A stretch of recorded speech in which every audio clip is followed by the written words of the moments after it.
భారత్ మాతా की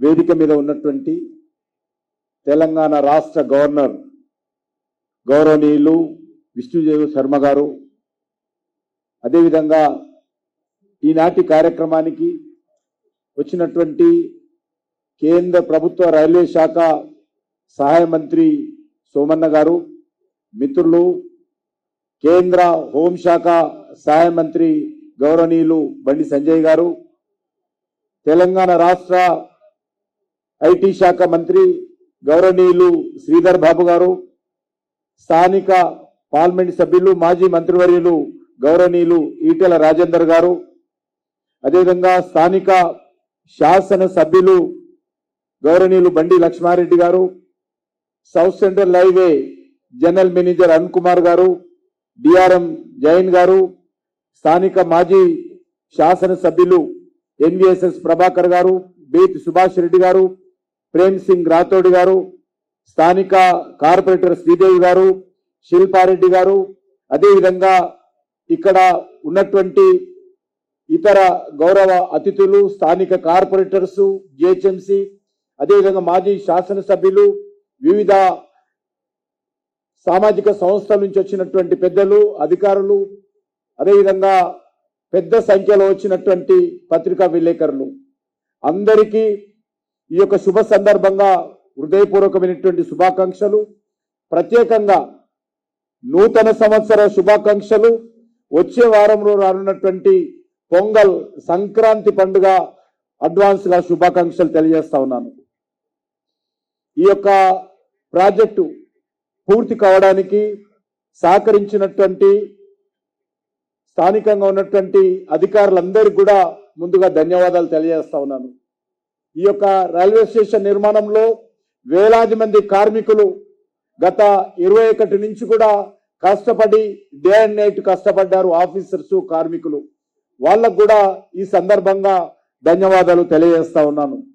ముఖ్యంగా మన దేశ ప్రధానమంత్రి నరేంద్ర మోడీ గారు, రైల్వే శాఖ మంత్రి అశ్విని వైష్ణవ్ గారు తెలంగాణకు రైల్వేకి సంబంధించి ఏది అడిగినప్పటికీ కూడా ఏ మాత్రం వెనుకంకు వేయకుండా అన్ని ఒకటి తర్వాత ఒకటి చేస్తూ వచ్చారు. ఇప్పటికే మనకు మరి ఈ యొక్క రైల్వే శాఖ మంత్రి చెప్పడం జరిగింది, సోమన్న గారు తెలంగాణకి ఏమేం చేస్తా ఉన్నాము. మనకు తెలుసు రైల్వే ఈరోజు ట్రాన్స్పోర్ట్ రంగానికి జీవనాడి లాంటిది. అలాంటి రైల్వే వ్యవస్థ గత 10 ఏళ్లలో అనేక రకాలుగా అభివృద్ధి చెందుతా ఉంది. అందులో ముఖ్యంగా కొత్త రైల్వే లైన్లు, రైల్వే స్టేషన్స్ ఆధునీకరణ, ఎలక్ట్రిఫికేషన్ లాంటి అనేక కార్యక్రమాలు కూడా డబ్బులకు ఏమాత్రం ఆలోచన చేయకుండా వేగవంతంగా అభివృద్ధి చేస్తా ఉన్నాము. ఇందులో భాగంగానే ఈ చర్లపల్లి రైల్వే స్టేషన్ నేను ఈ రోజుతో సుమారు 6వ సారి వచ్చాను ఇక్కడికి. 21 నుంచి వస్తా ఉన్నాను. కాబట్టి ఈ రకంగా ఇలాంటి అద్భుతమైనటువంటి రైల్వే స్టేషన్ ఈ యొక్క ప్రాంతంలో రావడము, ఎందుకంటే హైదరాబాద్ నగరము రోజు రోజుకు అభివృద్ధి చెందుతా ఉంది. 3 టెర్మినల్స్ ఉన్నాయి మనకి ఇప్పటికే, సికింద్రాబాదు, నాంపల్లి, కాచిగూడ. అన్ని ట్రైన్స్ కూడా సిటీ లోపలికి రావాల్సినటువంటి అవసరం ఉంది. ఈరోజు సిటీ అవుట్స్కర్ట్స్ పెరుగుతున్నటువంటి నేపథ్యంలో ఈ యొక్క టెర్మినల్ రావడంతో ఈరోజు మనము అందరం కూడా సిటీకి వెళ్ళి సిటీలో ట్రాఫిక్ ఇబ్బంది పడకుండా అవుట్స్కర్ట్స్ లోనే ఇక్కడనే దిగి ఇక్కడ నుంచి రింగ్ రోడ్ ద్వారా హైదరాబాద్ చుట్టుపక్కల ప్రాంతాలకు, హైదరాబాద్ చుట్టుపక్కల జిల్లాలకు వెళ్ళడానికి ఎంతో ఉపయోగంగా ఉంటుంది. కాబట్టి ఈ యొక్క టెర్మినల్ రానున్న రోజుల్లో కీలక పాత్ర పోషిస్తుంది. అంతేకాకుండా ఈరోజు మరి 413 కోట్లతో నిర్మించినటువంటి ఈ యొక్క టెర్మినల్ రానున్న రోజుల్లో గూడ్స్ సంబంధించినటువంటి వస్తు రవాణా కూడా చాలా ఉపయోగపడతా ఉంది. దాని ద్వారా మన తెలంగాణకి ఎంతో లాభం జరిగేటువంటి అవకాశం ఉంది. అంతేకాకుండా ఈరోజు మనం చూస్తా ఉన్నాము, ఈరోజు ఈ యొక్క రైళ్లు ఈరోజు అనేకమైనటువంటి ట్రైన్స్ ఇక్కడి నుంచే ప్రారంభమవుతాయి. ఎంఎంటీఎస్ కూడా ఇటు నుంచి గట్కేస్కి వెళ్ళేటువంటి అవకాశం ఉంటుంది. అంతేకాకుండా ఈరోజు మనం చూస్తా ఉన్నాము, ఈరోజు ఇక్కడ ఏ రకమైనటువంటి వసతులు ఉన్నాయో ఇది అయిపోయినాక మీరు స్వయంగా ప్రారంభోత్సవం అయిన తర్వాత మోడీ గారు ప్రారంభించిన తర్వాత అందరూ కూడా రైల్వే స్టేషన్ ఒకసారి చూడండి. ఇదొక ట్రయల్ మాత్రమే, అసలు పండుగ ముందుంది. ఈ రాష్ట్రంలో ఈ దేశంలో మరి సుమారు మరి చాలా పెద్ద ఎత్తున 1300 పైగా రైల్వే స్టేషన్స్ కొత్త మోడల్ గా డెవలప్ చేస్తా ఉన్నాం. మన సికింద్రాబాద్ రైల్వే స్టేషన్ చాలా అద్భుతంగా రాబోతా ఉంది. 720 కోట్ల రూపాయలతో ఈ సికింద్రాబాద్ స్టేషన్ వస్తుంది. 350 కోట్ల రూపాయలతో నాంపల్లి రైల్వే స్టేషన్. స్వయంగా ప్రధానమంత్రి గారు సికింద్రాబాద్ స్టేషన్ కు వచ్చి ఆ యొక్క నూతన రైల్వే స్టేషన్ కు భూమి పూజ చేశారు. నాంపల్లి రైల్వే స్టేషన్ కూడా ప్రధానమంత్రి గారు స్వయంగా వర్చువల్ గా ఆయనని దానికి భూమి పూజ చేయడం జరిగింది. ఈ రకంగా ఈ యొక్క మన తెలంగాణలో మొత్తం అమృత్ భారత్ కింద 40 రైల్వే స్టేషన్స్ ఆధునీకరిస్తా ఉన్నాం. ఈ రైల్వే స్టేషన్స్ దేశంలో పూర్తయిపోతే మనకు తెలిసినంత వరకు ప్రపంచంలో ఏ దేశంలో కూడా ఏకకాలంలో నూతన పద్ధతిలో 1330 పైగా రైల్వే స్టేషన్స్ నిర్మాణం జరిగినటువంటి చరిత్ర ప్రపంచంలో ఎక్కడ లేదు. మోడీ గారి నాయకత్వంలో ఈరోజు భారతదేశంలో 1350 రైల్వే స్టేషన్స్ ఏకకాలంలో ఆధునీకరించుతున్నటువంటి చరిత్ర మనం స్వయంగా ఈరోజు చూస్తా ఉన్నాం. అంతేకాకుండా ఈరోజు అనేకమైనటువంటి సంస్కరణలు రైల్వేలో తీసుకురావడం జరిగింది. ఈరోజు రైలు కూత వినబడని ప్రాంతాలకు కూడా రైల్వే లైన్లు డబ్లింగు, ట్రిప్లింగు, క్వాడ్రిలింప్లింగు ఈ రకంగా అనేక రకాలుగా చేస్తా ఉన్నాం. ఈరోజు రైల్వేలో వెళ్తున్నప్పుడు పొగ వచ్చేది ముందు బొగ్గుతో, ఆ తర్వాత డీజిల్ వచ్చింది. డీజిల్ ద్వారా కూడా పొల్యూషన్ వస్తుంది. పెట్రోలియం ఉత్పత్తులు మనం ఇంపోర్టెడ్ సంబంధించి చేసుకోవాల్సిన అవసరం ఉంటుంది. కాబట్టి ఈరోజు దశల వారీగా డీజిల్ తగ్గించి 100% తెలంగాణలో ఈరోజు ఎలక్ట్రిఫికేషన్ చేయడం జరిగింది. ఒక్క డీజిల్ ఇంజన్ కూడా ఈరోజు తెలంగాణలో లేకుండా నరేంద్ర మోడీ గారి నాయకత్వంలో మార్పులు తీసుకొచ్చామని ఈ సందర్భంగా మనవి చేస్తా ఉన్నాను. అంతేకాకుండా ఈరోజు అక్కడక్కడ మరి ఈ యొక్క ట్రైన్లు యాక్సిడెంట్ అవుతా ఉన్నాయి. రానున్న రోజుల్లో ట్రైన్లను పూర్తిగా జీరో టాలరెన్స్ తో జీరో యాక్సిడెంట్ పద్ధతిలో తీసుకురావాలనే ఉద్దేశంతో కవచ్ అనేటువంటి ఒక భారతదేశంలో ఉత్పత్తి చేసినటువంటి సాంకేతిక డొమెస్టిక్ టెక్నాలజీతో కవచ్ అనేటువంటి పద్ధతిలో ఈరోజు భారత ప్రభుత్వం రైల్వేలకు అమరుస్తుంది. ఆ కవచ్ ఏర్పాటు చేస్తే ఒక ట్రైన్ కి ఇంకో ట్రైన్ కి యాక్సిడెంట్ అయ్యేది ఉండదు.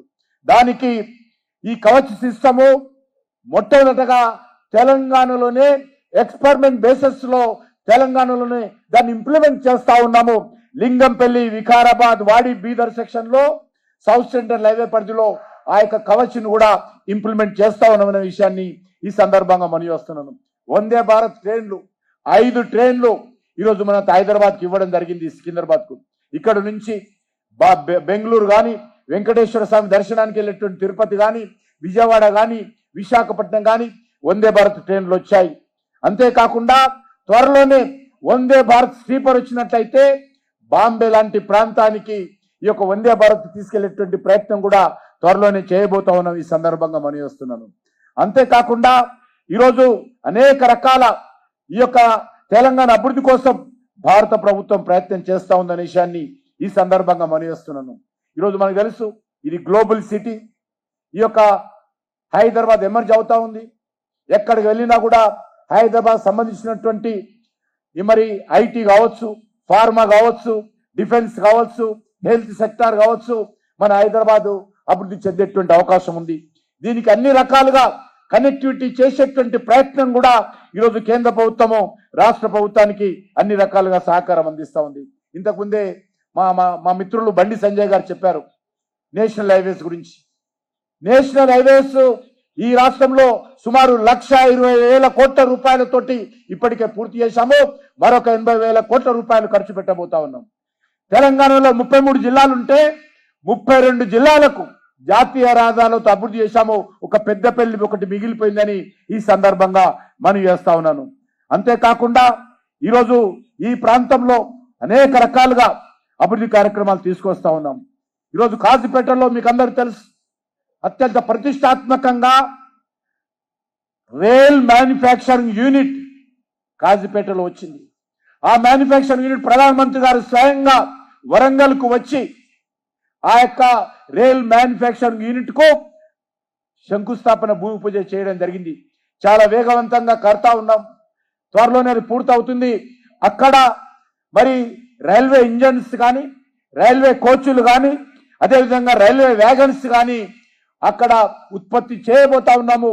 అక్కడ సుమారు ప్రత్యక్షంగా 3,000 మందికి, పరోక్షంగా అనేక మందికి అక్కడ ఉద్యోగాలు లభించే అవకాశము కాజుపేటలో నరేంద్ర మోడీ గారి ప్రభుత్వం చేపట్టిందనే విషయాన్ని కూడా ఈ సందర్భంగా మనం చేస్తా ఉన్నాను. అదేవిధంగా న్యూ రైల్వే లైన్ ఏదైతే ఉందో ఆర్మూర్ నుంచి ఆదిలాబాద్ వరకు కూడా ఇప్పటికే దానికి సంబంధించినటువంటి సర్వే కొనసాగుతుందనే విషయాన్ని ఈ సందర్భంగా మనం చేస్తా ఉన్నాను. ఇప్పటి వరకు 346 కిలోమీటర్లు మేర వేగవంతమైనటువంటి కొత్త రైల్వే లైన్లను ఈరోజు వినియోగంలోకి తెలంగాణలో తీసుకురావడం జరిగిందనే విషయాన్ని ఈ సందర్భంగా మనం చేస్తా ఉన్నాను. అంతేకాకుండా ఈరోజు ఎంఎంటీఎస్ ఏదైతే ఉన్నదో ఇంతకుముందు మా సోమన్న గారు మాట్లాడారు. ఎంఎంటీఎస్ కు రాష్ట్ర ప్రభుత్వము సుమారు 1000 కోట్ల పైగా ఇవ్వాల్సినటువంటి అగ్రిమెంట్ ప్రకారం ఇవ్వలేదు. ఆ రకంగా బీఆర్ఎస్ ప్రభుత్వం ఉన్నప్పుడు అనేక ఉత్తరాలు నేను రాయడం జరిగింది, రైల్వే మంత్రి రాయడం జరిగింది. కానీ రాష్ట్ర ప్రభుత్వం నుంచి ఏ రకమైన స్పందన లేదు. చివరకు మేమందరం మా ఎంపీలందరం పోయి మా ప్రధానమంత్రి గారితో మాట్లాడిన తర్వాత ఎంఎంటీఎస్ కు రాష్ట్ర ప్రభుత్వం డబ్బులు ఇవ్వకపోయినా పూర్తిగా కేంద్ర ప్రభుత్వమే భరించి ఎంఎంటీఎస్ సెకండ్ ఫేజ్ అద్భుతంగా ఈరోజు ముందుకెళ్తా ఉంది, ప్రారంభమైందనే విషయాన్ని ఈ సందర్భంగా మనవి చేస్తా ఉన్నాను. అంతేకాదు ఎంఎంటీఎస్ కు సంబంధించి యాదాద్రి వరకు అంటే యాదగిరి గుట్ట వరకు కూడా పొడిగించాలని నిర్ణయం తీసుకోవడం జరిగింది. దానికి కూడా రాష్ట్ర ప్రభుత్వము అనేక రకాలుగా సహకారం చేస్తామని చెప్పారు, కానీ ఏం చేయలేదు. ఇప్పటికైనా నేను మరి కొత్త ప్రభుత్వం కాంగ్రెస్ పార్టీ ప్రభుత్వం వచ్చింది ఇక్కడ కాబట్టి ఇప్పుడు ఎంఎంటీఎస్ యాదాద్రి వరకు వెళ్ళాలి. ఎందుకంటే ప్రతిరోజు వేలాది మంది యాదగిరిగుట్ట దేవుడి దర్శనానికి వెళ్తారు కాబట్టి ఎంఎంటీఎస్ పొడిగించడం కోసం మంజూరు చేశాము. దానికి సంబంధించి ల్యాండ్ ఎక్విజిషన్ పూర్తి చేస్తే సహకరిస్తే వేగవంతంగా ఈ యొక్క ఎంఎంటీఎస్ ట్రైన్ యాదగిరిగుట్ట వరకు కూడా వేయడానికి నరేంద్ర మోడీ గారి ప్రభుత్వము అంగీకరించిందనే విషయాన్ని మనం చేస్తా ఉన్నాను. అంతేకాదు ఈ హైదరాబాద్ నగరానికి సంబంధించి మరొక శుభవార్త. కొమ్మరవెల్లికి ప్రతిరోజు వేలాది మంది భక్తులు కొమ్మరవెల్లికి వెళ్తుంటారు. ప్రత్యేకంగా ఎవరు అడగలే. అయినప్పటికీ కూడా మోడీ గారితో మాట్లాడిన తర్వాత కొమ్మరవెల్లి రైల్వే స్టేషన్ కట్టడం కోసము కేంద్ర ప్రభుత్వం నిర్ణయించింది. కొమ్మరవెల్లిలో భూమి పూజ అయింది. వచ్చే సంవత్సరం లోపల ఆ యొక్క రైల్వే స్టేషన్ ఇప్పుడు ఈ రైల్వే స్టేషన్ ఏ రకంగా ఉందో అదే విధంగా హైదరాబాద్ భక్తుల కోసం ముఖ్యంగా యాదవ సమాజము ప్రతిరోజు వేలాది మంది వెళ్తుంటారు. వాళ్ళని దృష్టిలో పెట్టుకొని కొమ్మరవెల్లిలో ప్రధానమంత్రి గారి నేతృత్వంలో అద్భుతమైనటువంటి రైల్వే స్టేషన్ పనులు చాలా వేగవంతంగా జరుగుతూ ఉన్నాయి అనే విషయాన్ని హైదరాబాద్ ప్రజలకు తెలియజేస్తా ఉన్నాను. అంతేకాకుండా ఈరోజు అనేక రకాలుగా ఈరోజు ఈ యొక్క రైల్వేల అభివృద్ధి కోసం మనము వేగవంతంగా పనిచేస్తా ఉన్నాం. ఈరోజు ఈ విషయంలో నేను మళ్ళీ ఎక్కువ సమయం తీసుకోకుండా ఈ అందరినీ కోరుతా ఉన్నాను. రైల్వేలు మరి ఈ యొక్క కనెక్టివిటీ రోడ్డు విషయము గౌరవ రైల్వే మంత్రి సోమన్న గారు మరి వేదిక మీద ఉన్నటువంటి మా యొక్క మరి శ్రీధర్ బాబు గారికి తెలియజేయడం జరిగింది. ఎందుకంటే Secunderabad railway station Shamshabad airport ఏ రకంగా ఉందో దాన్ని తలదన్నే విధంగా సికింద్రాబాద్ రైల్వే స్టేషన్ పనులు జరుగుతూ ఉన్నాయి. అది ఒకసారి పూర్తయితే దానికి అప్రోచ్ రోడ్ కూడా కొంత కావలసి ఉంది. ఆ విషయం కూడా రాష్ట్ర ప్రభుత్వం నుంచి సహకారం కోరుతా ఉన్నాను. అదేవిధంగా ఈ రైల్వే స్టేషన్ ఎంతో కష్టపడి ఈ రైల్వే స్టేషన్ రాష్ట్ర ప్రభుత్వం భూమి ఇమ్మన్నా కూడా అనేక రకాల ఇబ్బంది పెట్టినప్పటికీ కేంద్ర ప్రభుత్వానికి సంబంధించినటువంటి అనేక ఇతర విభాగాలకు సంబంధించినటువంటి భూమి తీసుకొని ఈ రైల్వే స్టేషన్ పూర్తి చేశాము. దీనికి అప్రోచ్ రోడ్ అనేటువంటిది ఛాలెంజ్. ఎందుకంటే గూడ్స్ ట్రైన్లు వస్తాయి, దాని సామాన్ తీసుకురావాలి, అనేక ట్రైన్లు అవుతాయి, వేలాది మంది ప్యాసింజర్స్ వస్తారు. కాబట్టి అప్రోచ్ రోడ్ కోసము రాష్ట్ర ప్రభుత్వము పెద్ద మనసు చేసుకొని ఈ యొక్క అప్రోచ్ రోడ్డు పూర్తి చేయాలి. ఎందుకంటే గతంలో కేసీఆర్ ఉన్నప్పుడు నేను 10 ఉత్తరాలు రాశాను ఈ అప్రోచ్ రోడ్డు కోసం, ఒక్క ఉత్తరానికి జవాబు లేదు. మరి నేను రేవంత్ రెడ్డి గారు కూడా రాశాను. వచ్చిన తర్వాత వారు మీటింగ్ పెట్టారు. మా యొక్క స్థానిక పార్లమెంట్ సభ్యులు ఈటల రాజేందర్ గారు కూడా ప్రత్యేకంగా శ్రీధర్ బాబు గారిని రోడ్డు విషయం కలిశారు. కాబట్టి నేను కోరుతా ఉన్నాను అప్రోచ్ రోడ్ అనేటువంటిది చాలా అవసరము. కాబట్టి ఈ రకంగా అది ఒక రైల్వే స్టేషన్కో కాదు, ఈ రాష్ట్రంలో ట్రాన్స్పోర్ట్కు ఉపయోగపడుతుంది. కాబట్టి ఆ యొక్క రోడ్డు విషయంలో పెద్ద మనసుతో ఆలోచన చేసి పూర్తి చేయాల్సిందిగా నేను కోరుతూ, మీకు అందరూ తెలుసు హైదరాబాద్ అభివృద్ధికి, తెలంగాణ అభివృద్ధికి గేమ్ చేంజర్గా ఈరోజు RRR రోడ్డు వస్తుంది. గత 4-5 సంవత్సరాలుగా ఆ రోడ్డు వెనుక పడి ప్రధానమంత్రి గాని దేశంలో ఎక్కడ కూడా RRR రోడ్డు లేదు, ఇప్పటి వరకు రీజనల్ రింగ్ రోడ్ లేదు. మొదటిసారిగా తెలంగాణకు ప్రధానమంత్రి గారితో మాట్లాడితే మంజూరు చేశారు. చెప్పారు ఒక మాట, మీరు బాగా చేస్తే ఇదే RRR సిస్టాన్ని దేశంలో ఉన్నటువంటి ప్రముఖ నగరాల్లో వేయడానికి అవకాశం ఉంది. కాబట్టి ఆ రకంగా వేద్దాము. మీరు జాగ్రత్తగా రాష్ట్ర ప్రభుత్వంతో మాట్లాడి RRR రోడ్డుకు సంబంధించినటువంటి పనులు మొదలు పెట్టండి. సుమారు కేంద్ర ప్రభుత్వము 26,000 కోట్ల రూపాయలు RRR మీద ఖర్చు పెట్టడానికి సిద్ధంగా ఉందనే విషయాన్ని ఈ సందర్భంగా మనయేస్తూ, నాకు పూర్తి విశ్వాసం ఉంది. నరేంద్ర మోడీ గారి నాయకత్వంలో తెలంగాణ అభివృద్ధి కోసం పూర్తి స్థాయిలో అంకిత భావంతో మేము పనిచేస్తాము. ఆ దిశలోనే నరేంద్ర మోడీ గారు నాయకత్వంలో తెలంగాణ ప్రజలకు అన్ని రకాలుగా అండగా నిలబడతాము. అది రైల్వేల నెట్వర్క్ కావచ్చు, అది రోడ్డు నెట్వర్క్ కావచ్చు, కమ్యూనికేషన్ నెట్వర్క్ కావచ్చు, ఏ రకమైనటువంటి నెట్వర్క్ అయినా కూడా కేంద్ర ప్రభుత్వం ఆధ్వర్యంలో మేము అన్ని రకాల సహాయ సహకారాలు రాష్ట్ర ప్రభుత్వానికి, అదేవిధంగా తెలంగాణ ప్రజలకు అండగా ఉంటామని చెప్పి కోరుకుంటూ, మరొకసారి ప్రత్యేకంగా సౌత్ సెంట్రల్ రైల్వే అధికారులను అభినందించాల్సిన అవసరం ఉంది. వాళ్ళు ఎంతో కష్టపడి కమిట్మెంట్ తోటి ఈ యొక్క చాలా తక్కువ సమయంలో ఈ యొక్క రైల్వే స్టేషన్ పూర్తి చేశారు. కాబట్టి నేను తెలంగాణ ప్రజల తరఫున, హైదరాబాద్ నగర జంట నగరాల ప్రజల తరఫున ఈ యొక్క సౌత్ సెంట్రల్ రైల్వే అధికారులకు కూడా పూర్తి స్థాయిలో ధన్యవాదాలు తెలియజేస్తా ఉన్నాను. ప్రత్యేకంగా రైల్వే శాఖ మంత్రి అశ్విని వైష్ణవ్ గారు ఈరోజు ఇక్కడికి రావాల్సి ఉండే, వస్తానని చెప్పారు. కానీ ప్రధానమంత్రి గారు మరి వారిని జమ్మూకి వెళ్ళాలా, జమ్మూ అనేటువంటిది మనకి ఇంపార్టెంట్, కాబట్టి మీరు అక్కడికి వెళ్ళండి అని చెప్పి రైల్వే సహాయ మంత్రి సోమన్న గారిని ఇక్కడ పంపారు. కాబట్టి తప్పకుండా రానున్న రోజుల్లో మరి सोमन्ना और अश्विनी वैष्णव जी तेलंगाना में रेलवे डेवलपमेंट के लिए पूर्ण सहयोग देंगे। इस विश्वास से फिर एक बार आप सब लोगों को संक्रांति का नया साल का शुभकामनाएं देते हुए मैं विराम ले रहा हूं। भारत माता की।